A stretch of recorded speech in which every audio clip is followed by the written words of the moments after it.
Hi friends, welcome to சமையல் வேற level. இந்த வீடியோ நீங்கள் பார்க்க போகிறது இனிப்பு பூந்தி. இதுக்கு தேவையான பொருளாக எடுத்து வச்சுருக்கேன். என்னென்னு பார்த்துடலாம். 1.25 கப்பு சர்க்கரை எடுத்து வச்சுருக்கேன். ஃபுட் கலர் கொஞ்சம் எடுத்து வச்சுருக்கேன். இதுக்கு பார்த்திங்கன்னா 1 கப்பு கடலை மாவு எடுத்து வச்சுருக்கேன். கொஞ்சம் முந்திரி திராட்சை எடுத்து வச்சுருக்கேன். 2 டேபிள் ஸ்பூன் நெய் எடுத்து வச்சுருக்கேன். 1 ஸ்பூன் ஏலக்காய் பொடி, 2 கிராம்பு எடுத்து வச்சுருக்கேன். இப்போ எப்படி செய்யலாம் பார்க்கலாம் வாங்க. ஒரு பவுல் எடுத்துக்கலாம். ஃபஸ்ட்டு கடலை மாவு சேர்த்துருவோம். அதுக்கப்புறம் கொஞ்சம் ஃபுட் கலர் சேர்த்துடலாம். கொஞ்சம் சேர்த்துலாம் சோடா மாவு. டேஸ்ட்டுக்காக ஒரு பிஞ்சு உப்பு சேர்த்துக்கலாம். இப்போ எல்லாத்தையும் நல்லா மிக்ஸ் பண்ணிடலாம்.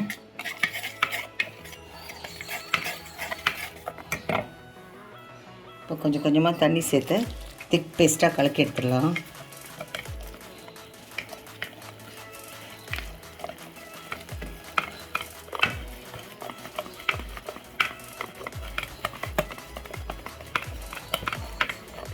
இன்னும் கொஞ்சோண்டு தண்ணி சேர்த்துடலாம்.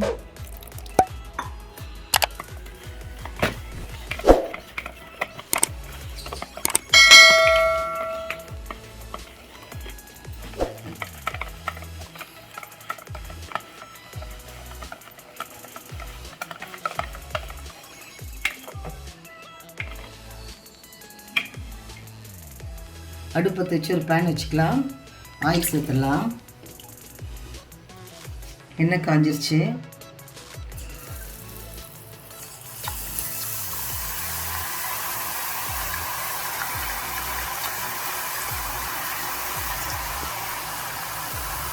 இப்போ பூந்தி ரெடி ஆயிடுச்சு. அடுப்பத்தை வச்சு பேன் வச்சுக்கலாம். 1 டேபிள் ஸ்பூன் நெய் சேர்த்துடலாம். முந்திரி திராட்சை சேர்த்துடலாம். 2 கிராம்பு சேர்த்துடலாம்.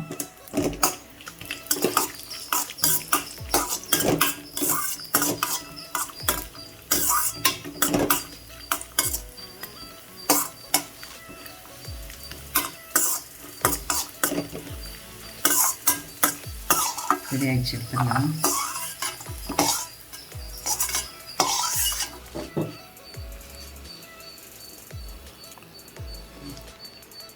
சுகர் சிரப்பு ரெடி பண்ணாங்க. அதில் சர்க்கரை விலையை சேர்த்துடலாம். 1/2 டம்ளர் தண்ணி சேர்த்துடலாம்.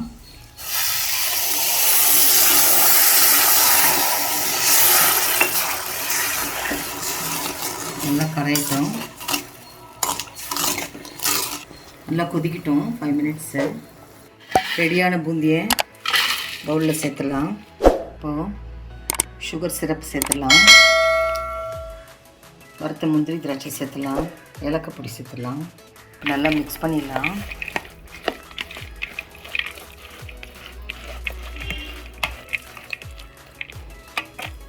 அவ்வளவுதாங்க, சுவையான இனிப்பு பூந்தி ரெடி. இந்த வீடியோ உங்களுக்கு பிடிச்சிருக்குன்னு நம்புகிறேன். லைக் பண்ணுங்கள், ஷேர் பண்ணுங்கள், கமெண்ட் பண்ணுங்கள். நம்ம சேனல் சமையல் வேறு லெவலுக்கு சப்ஸ்கிரைப் பண்ணுங்கள். மறக்காமல் பக்கத்தில் இருக்க பெல் ஐக்கானை கிளிக் பண்ணிடுங்க. மீண்டும் அடுத்த வீடியோ உங்களை சந்திக்கிறேன். Thank you.